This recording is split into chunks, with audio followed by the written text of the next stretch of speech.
My phone shatters the darkness at 2:50 a.m., its ring piercing through the quiet of my Paris apartment. The screen glows with my sister in law's name, Rachel. Harper. Her voice breaks on a sob. Your father had a stroke. Come home quickly. The words hit like a bucket of ice water. I bolt upright, my silk sheets tangling around my legs.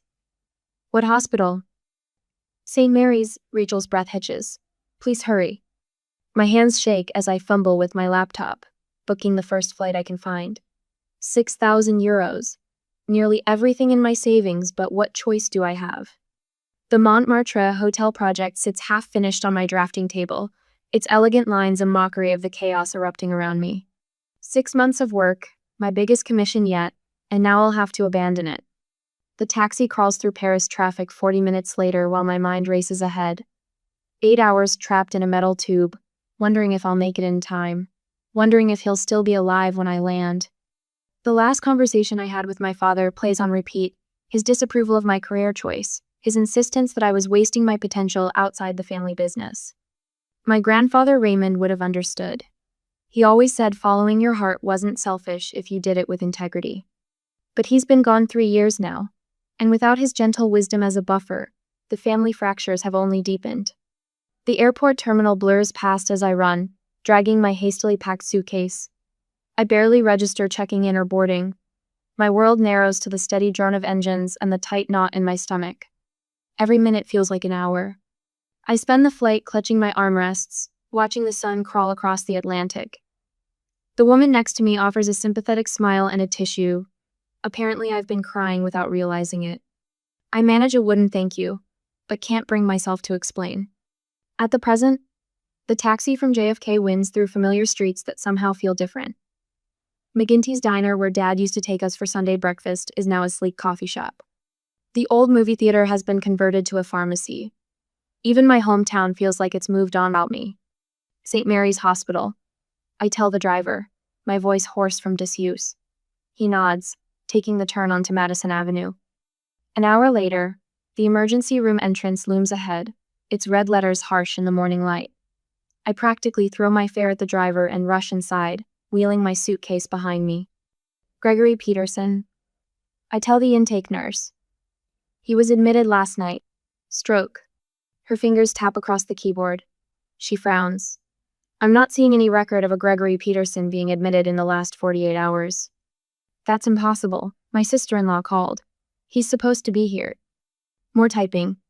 Let me check our other systems. Sometimes transfers don't show up right away.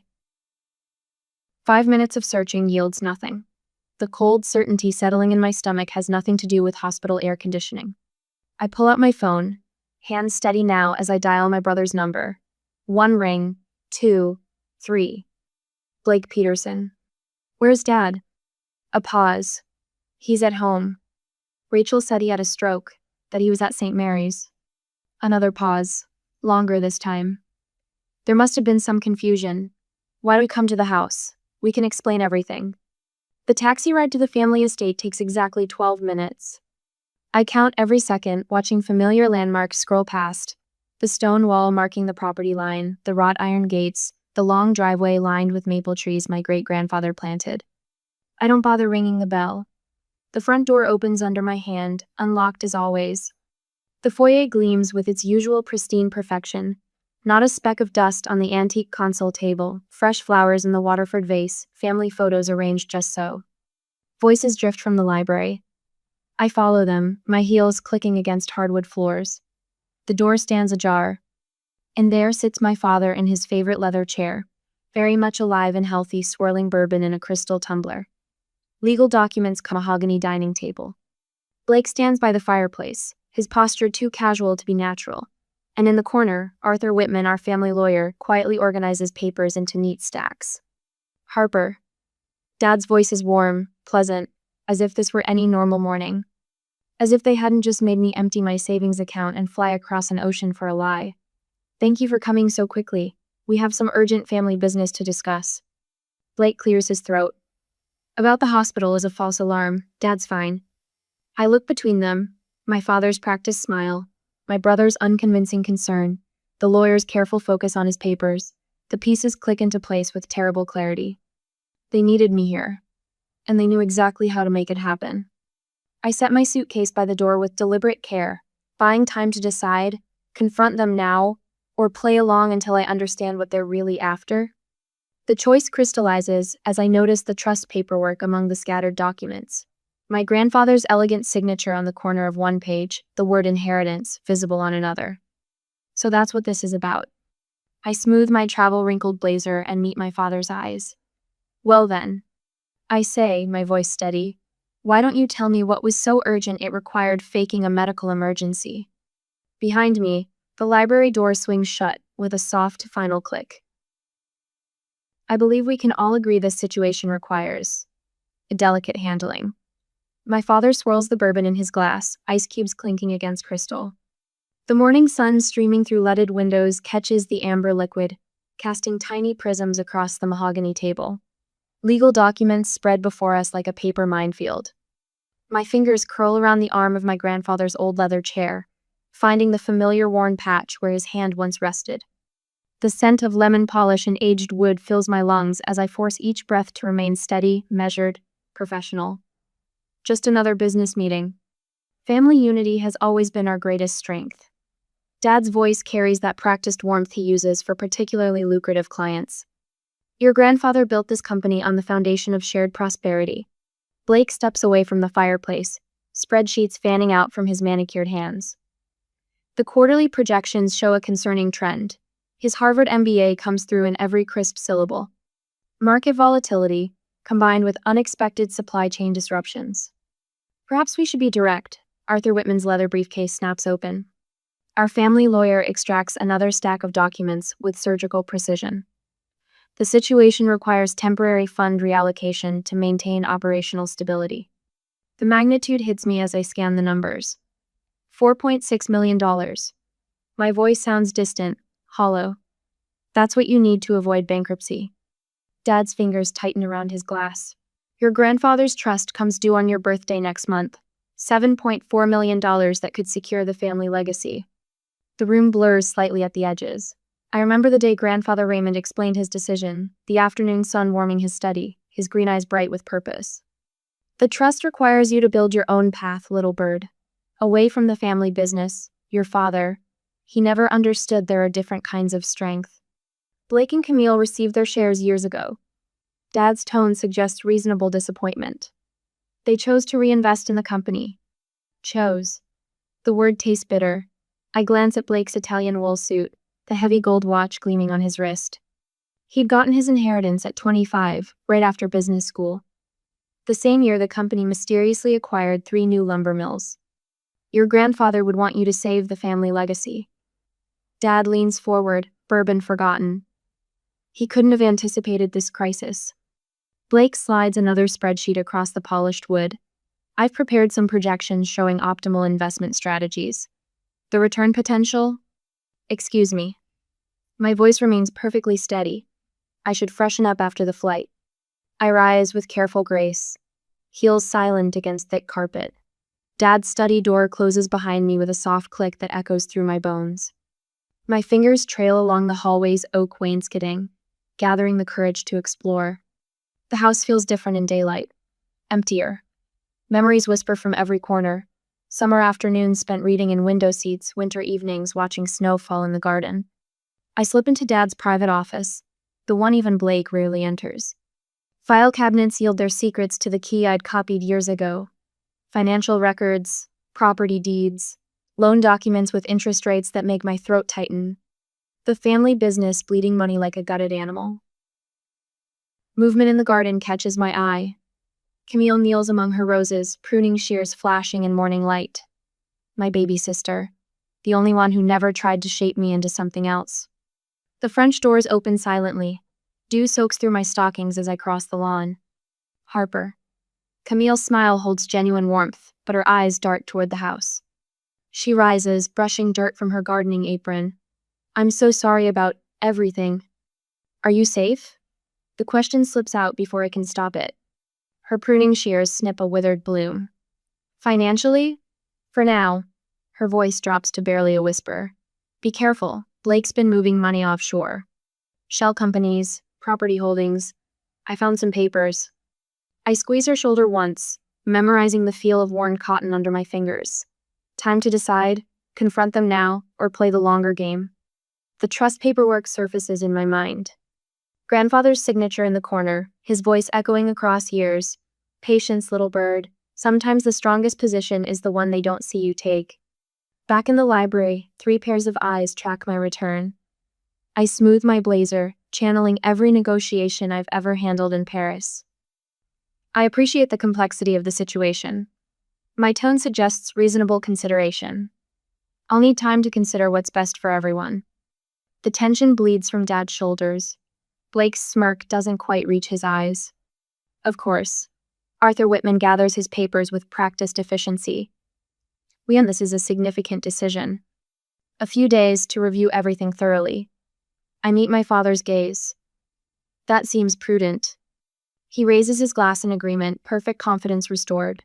They don't see my fingers curled against my leg, nails biting into palm. Don't notice the way I catalog every document on the table, every file abandoned in their relief. They think they've won the opening move. They forget who taught me chess. Grandfather's voice whispers from the leather chair. The game isn't always what they think it is, little bird. No. Sometimes it's about discovering just how deep the betrayal goes. The next day, after talking to my grandpa's former assistant and arranging a meeting, I went to meet her. Mrs. Ainsley's arthritic fingers tremble as she unlocks the filing cabinet in her basement. The retired CPA shoots nervous glances toward her narrow windows, though we're below ground level.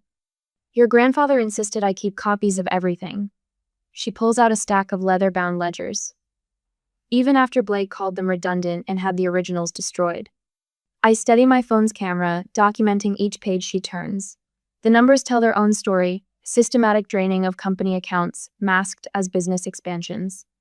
Blake's signature appears on document after document, each one bleeding a little more money into his personal ventures. Does anyone else know about these records? Mrs. Ainsley shakes her head. Raymond made me promise to keep them safe. Said someday they might matter. Her voice catches. He always worried about Blake's creative accounting. Back in my rental car, I scan through the photos. 6 days of gathering evidence, and the pattern is clear. But I need someone who understands the legal implications. Someone I can trust. The phone rings twice before she answers. Clara Warren. It's Harper Peterson. I pause, watching a neighbor walk his dog past Mrs. Ainsley's house. I need your help with Grandfather Raymond's trust. Silence stretches across the line, then, I was wondering when you'd call. Clara arrives 3 days later, her silver Mercedes parking behind the downtown diner where Reed Collins already waits. My college ex now works white-collar crime for the state. His badge stays hidden, but his eyes still hold that same sharp intelligence that first drew me to him 15 years ago. You've got quite a situation, he says, sliding into our corner booth. No hello, no small talk. Some things never change. Clara spreads the trust documents across the Formica table, careful to avoid the coffee rings. Raymond built in protections I've never seen before. Anti-coercion clauses. Specific provisions against family pressure. She taps one paragraph. He knew they might try something like this. The contract they want you to sign? Reed points to the photo on my phone. Hidden clauses. Blake's already using your inheritance as collateral. 3 new loans in the past month. My coffee grows cold while they outline criminal charges, statutes of limitations, potential sentences.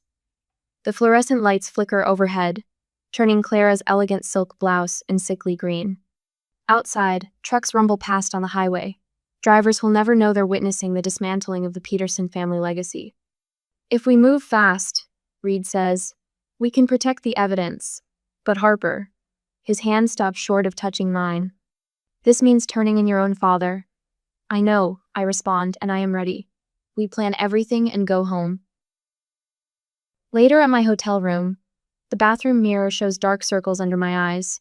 6 days of secrets. 6 days of pretending everything's fine while I gather proof of my family's crimes. Water splashes my face but can't wash away the truth. I'm not just protecting my inheritance anymore. This is about Camille's future too. My hand stopped shaking as I dialed the number Reed gave me. Yes, I'd like to speak with the Financial Crimes Unit. My voice sounds strange in the tiled bathroom. Distant. Professional. I need to report evidence of extensive fraud. 2 hours later, I sit in a government office, surrounded by state investigators. They record my statement, copy my files, document the trail of evidence leading back through years of careful deception. I write every detail in clean architect's printing. Sign my name on official forms. Watch them timestamp and file each piece of proof that will destroy my family. My father's voice echoes from childhood. Family protects family, no matter what. But he never taught us what to do when family becomes the threat. The investigator slides her card across the desk. We'll need you to maintain your routine. Act normal. Can you do that? I think of the family brunch tomorrow. My father's bourbon-soaked smile. Blake's smug confidence. The contract they expect me to sign. Yes. I tuck the card into my wallet. I can do that. Back in my hotel room, I practice my expression in the mirror. Not too eager. Not too resistant. The perfect mask of reluctant compliance they'll expect to see. Years of navigating family dynamics finally serving their purpose. My phone buzzes. A text from Blake. Don't forget brunch tomorrow, 10 a.m. sharp. Wear something nice, we're celebrating. I set my alarm, lay out my clothes, check my presentation one final time. Tomorrow they'll think I'm surrendering my inheritance. They have no idea what's really coming. The ceiling fan spins lazy circles above my bed. Sleep won't come, but that's fine. I've spent 6 days playing the dutiful daughter while building the case that will bring down our family's house of lies. Now I just have to make it through one more meal. At home the next day, the Limoges china glints in the morning light, each place setting a perfect mirror of the next. Gregory always did have an eye for presentation. I watch from the doorway as he adjusts a dessert fork, aligning it precisely with the others. The dining room table stretches before him like a battlefield, mapped out in porcelain and crystal. The coffee service needs polishing. His voice carries that familiar note of command. And make sure the contracts are arranged by the head of the table. Blake should be here any minute. The housekeeper hurries to comply, her shoes clicking against the hardwood floors. I slip away before he notices me, retreating upstairs to finish dressing for this farce of a family brunch. My charcoal gray suit armor feels appropriate for the occasion. I secure the last pearl button on my silk blouse, remembering how Mother used to say a lady always dresses for the outcome she desires. If she were here today, I wonder whose side she'd take. The doorbell chimes.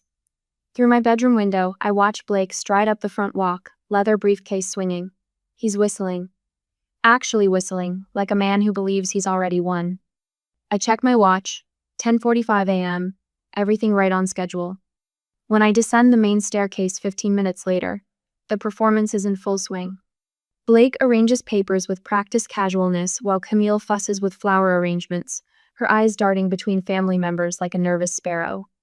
Our family lawyer, Arthur Whitman, stands by the sideboard attempting small talk about the weather. Harper. Gregory raises his crystal mimosa glass. So glad you could join us for this special occasion. I smile, letting just enough warmth reach my eyes. I wouldn't miss it. The first course arrives, delicate crepes with fresh berries. I take small, measured bites as conversation flows around me. Blake expounds on property values in the Berkshires. Gregory pontificates about legacy planning. Camille pushes food around her plate, watching me. The expansion possibilities are remarkable, Blake says, spreading his hands. Once we consolidate the assets. How many properties have you acquired this quarter? I cut in, my tone casual. The market's been quite active. He pauses, fork halfway to his mouth. We can review the portfolio details after we handle the primary business.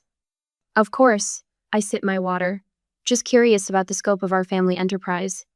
Gregory clears his throat. Speaking of business, he nods to Arthur, who produces a thick envelope. Harper, we've prepared everything according to standard procedures. The transfer documents just need your signature. A toast first, Blake suggests, lifting his glass. To family unity, to preserving and growing the generational wealth our ancestors worked so hard to build. The crystal chimes as glasses meet. I let mine hover near my lips without drinking. Arthur slides the contract across the polished mahogany, aligned perfectly with my place setting. A Mont Blanc pen gleams beside it, Gregory's favorite, reserved for significant signatures. Take your time, he says. Review everything thoroughly. I open the envelope with steady hands, scanning pages I've already memorized. The hidden clauses blur between lines of standard legalese, The same traps Clara pointed out last week. I turn each page with deliberate care, feeling their eyes on me. Everything appears to be in order, I murmur. Though I'd like one final read through, if you don't mind, just to be certain. Of course. Gregory leans back, perfectly at ease. We want you completely comfortable with the arrangement. The grandfather clock in the hall strikes 11:30. As if on cue, the doorbell rings. Camille starts to rise. I'll get. No need. I fold my hands in my lap. That would be Clara Warren. Blake's chair scrapes against hardwood. Clara? What's she doing here? Heavy footsteps echo in the foyer. Too many for just one person. Clara appears in the doorway, flanked by 2 state investigators in dark suits. Mr. Peterson, she nods to our father. I apologize for interrupting brunch, but these gentlemen have some questions about certain financial irregularities. Blake lunges for the contract, but one investigator is faster. Those documents are now evidence, sir. Please step away from the table. What's the meaning of this? Gregory's voice thunders. Harper, explain yourself. I meet his gaze across the ruins of our careful tableau. The meaning is quite simple, Dad. You faked a medical emergency to lure me home. You planned to coerce me into signing away my inheritance to cover up years of fraud. Did you really think I wouldn't investigate? We're your family, Blake snarls. Yes, and that's precisely why this hurts so much. The investigators move with quiet efficiency, gathering papers and electronics. No handcuffs, no dramatic arrests, just the steady dismantling of carefully constructed lies. I watch my father seem to age a decade, as he slumps in his chair, his facade finally cracking. Blake's rage radiates across the table in waves, but he stays silent as they catalog evidence. Smart man. He's probably already calculating plea bargain possibilities. Camille catches my hand as I stand to leave. I didn't know, she whispers. About any of it, I swear. I know. I squeeze her fingers gently. We'll talk soon. I walk out of that dining room without looking back, the click of my heels marking time with my heartbeat. The sun streams through leaded glass windows, catching the dust motes we stirred up. Tiny things hidden in plain sight, now impossible to ignore. Outside, birds sing in the maple trees my great-grandfather planted. The world spins on, indifferent to the implosion of the Peterson family legacy. I pause at my car, key in hand, remembering Sunday brunches from happier times. But you can't preserve a false peace by sacrificing truth. Sometimes love means choosing justice over loyalty. I start the engine and point the car toward town. I have a flight to Paris to book and a hotel design waiting to be finished. The future spreads before me like a blank page, ready for whatever I choose to build next. The next day, the oak conference table stretches between us like a battlefield. My father slumps in his leather chair, suit jacket unbuttoned, while Clara spreads documents across the polished surface. Outside the law office windows, spring rain drums against glass, nature's own testimony. The preliminary hearing is set for next Tuesday. Clara taps a blue folder. The judge granted our motion to freeze the company assets. I scan the financial printouts, each number a fresh wound. 4.6 million in misappropriated funds, 2.8 million in fraudulent loans, 1.2 million in phantom projects that never existed. My father's hands tremble as he reaches for his water glass.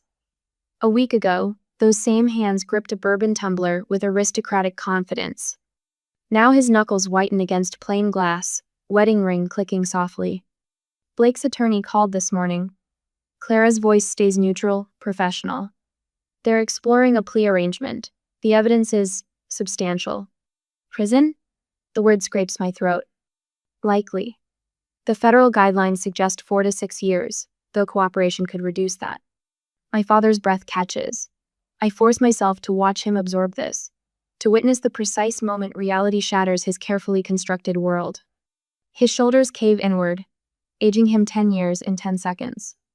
I should have seen it. His whisper barely carries. All those expansion proposals, the irregular accounting. Raymond warned me about Blake's spending, but I thought. He presses his fingertips against closed eyes. A father wants to believe the best.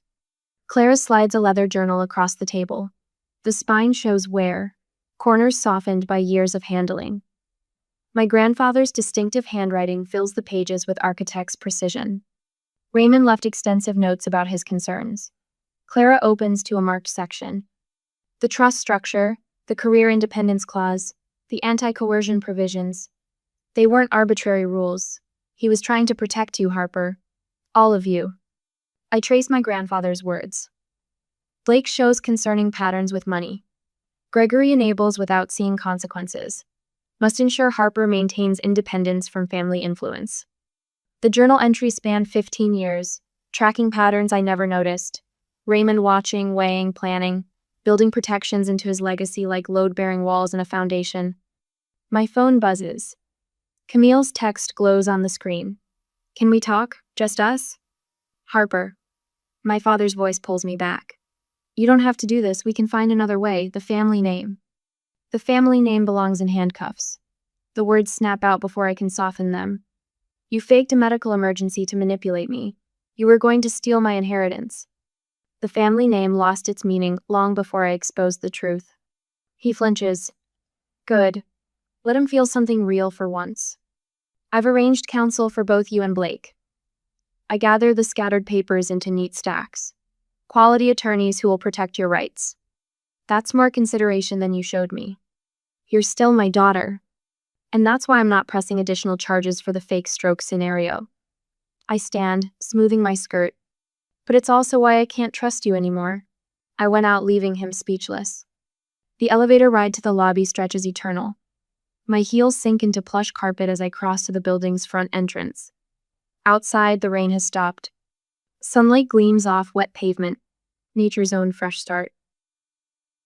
Camille waits at our favorite coffee shop, 2 blocks and a lifetime away from the law office.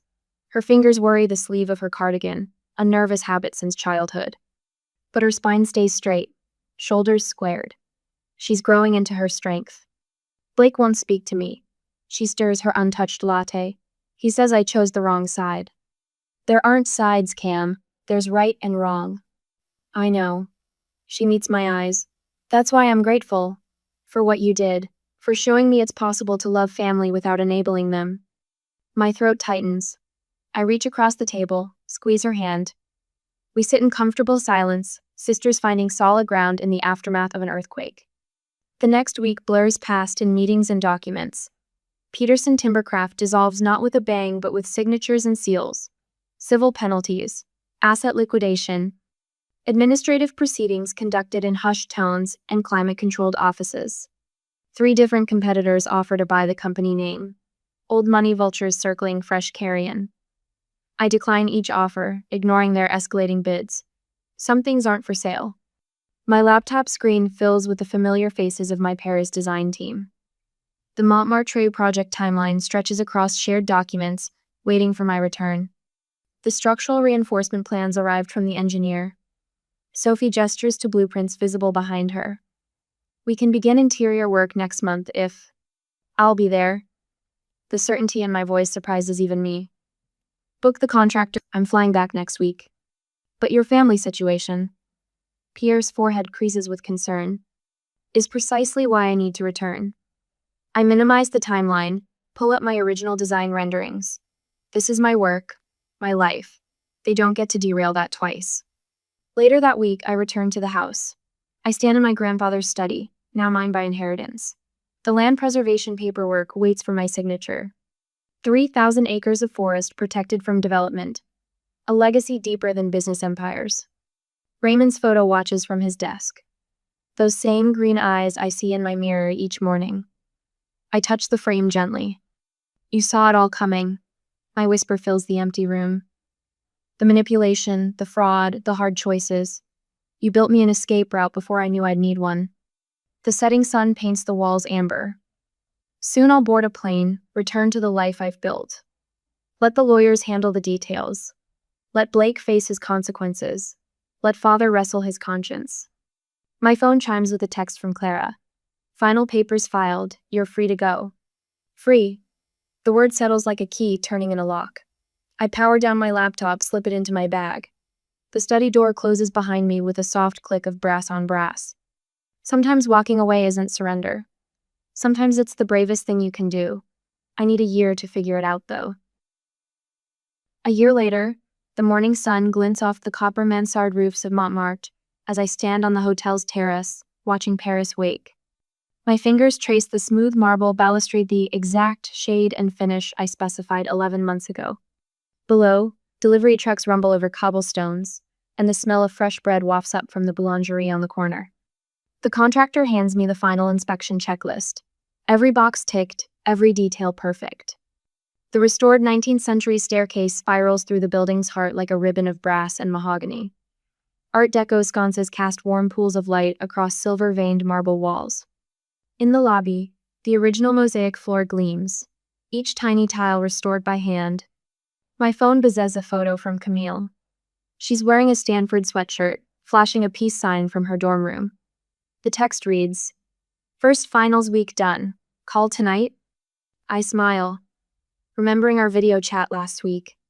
She'd been curled in her desk chair, describing her architecture history professor's reaction when she mentioned having a sister who restored historic buildings in Paris. He totally geeked out. She'd laughed, asked if you'd guest lecture next semester. The weekly calls started as awkward attempts at reconnection. Now they flow easily: homework struggles, roommate drama, her tentative steps into college dating. Sometimes we talk about the harder things. Dad's quiet life in his rented condo, Blake's restricted financial dealings under court supervision. But mostly we focus on building something new between us, brick by careful brick. My therapist calls it post-traumatic growth. I call it learning to breathe again. A text from Clara Warren pops up. Trust paperwork officially filed on your 36th birthday next week. Dinner to celebrate? Below it, she's attached a photo of Grandfather Raymond's handwritten note, preserved in the trust documents.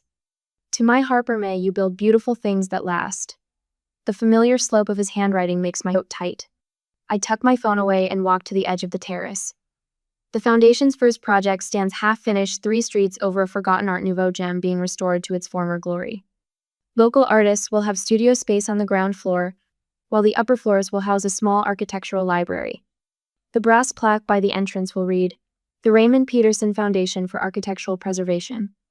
Mademoiselle Peterson? My assistant Marion appears with a stack of papers. The Preservation Committee needs final approval on the grant proposals. I follow her inside to my office, where the Paris afternoon light streams through tall windows. A framed photo sits on my desk, me surrounded by my design team at last month's celebration dinner. Real smiles, real connections, no hidden agendas or false unity. The grant proposals spread across my desk like a paper fan. 10 historic buildings waiting for renewal, each with its own story to tell. I pick up my pen, ready to begin. My phone lights up again. Another text from Camille. "Serious question, want to show me around Paris this summer?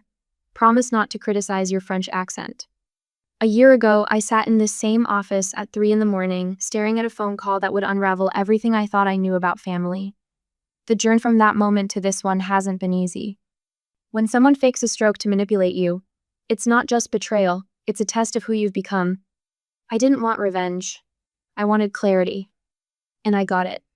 Looking out over the rooftops of Paris, I think about what Grandfather Raymond used to say.